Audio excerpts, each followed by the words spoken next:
केपी ओली केपी ओली केपी ओली केपी ओली केपी ओली जसले पनि केपी ओलीलाई देखि नसार्ने किन होला है? केपी ओलीलाई मात्र गाली गर्छ किन होला है? राष्ट्रिय पिता भएर देखि छैन त ती चुच्चे नाक्स बनाएको भनेर कि आफ्नो गाउँ आफै बनाऊ वृद्ध भत्ता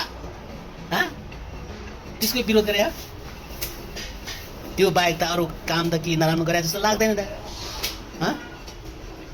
एमाले बाहेकका अरू पार्टीहरू कति सत्तामा गए, कति वर्ष सरकार चलाए, एउटा राम्रो काम देखाइदिनु न ल। कुन चाहिँ पार्टीले गरेछ? म पनि त्यो पार्टीको झोला बोकेर हिँड्नु पर्यो, समर्थन गर्नु पर्यो।